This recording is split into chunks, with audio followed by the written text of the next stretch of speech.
نړیوال طبیب د هشام په نوم یو مشهور طبیب په منډه هوایي ډګر ته لاړ ترڅو په هغه نړیوال کانفرانس کې ګډون وکړي چې نوموړي ته پکې جایزه ورکول کېده. د هوا د خرابوالي له امله الوتکه په لاره کې بیړنۍ ناسته وکړه. طبیب د هوایي ډګر مسؤلینو ته وویل، زه نړیوال ډاکټر یم، دلته زما یوه دقیقه پاتې کېدل د څو انسانانو د مرګ سبب ګرځي. زه 14 ساعته الوتکې ته انتظار نشم کولی.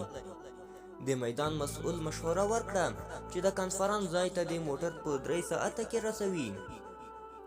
هشام په موټر کې کېناست او روان شو. په لاره کې د سخت باران له امله لاره ورکه کړه. د یوه کوچني کور دروازه یې وټکوله. د ننوتلو اجازه یې ورکړه. په کوټه کې یوه بوډۍ ښځه د خپل ناروغ لمسي سر ته ناسته وه. ډاکټر د تلیفون غوښتنه ترې وکړه. بوډۍ ښځې وویل، دلته برېښنا نشته، ځان ته د یو ګیلاس چای واچوه او آرام وکړه. بوډۍ ښځې لمونځ پیل کړ. اوږدې دعاګانې یې کولې. بیا یې ډاکټر ته مخ واړاو او ویې ویل، الله تعالی مې ټولې دعاګانې قبلې کړې دي، خو یوازې یوه دعا مې ده چې تر اوسه یې نه ده قبله کړې. هشام وویل، کومه دعا ده؟ بوډۍ ښځې وویل، دا یتیم ماشوم سخت ناروغ دی. ټولو ډاکټرانو ځواب راکړی دی، وایي د دې علاج یوازې د هشام په نوم یو تکړه ډاکټر کولی شي، خو هغه ډېر لرې دی، زموږ غریبانو لاس نه ورسیږي.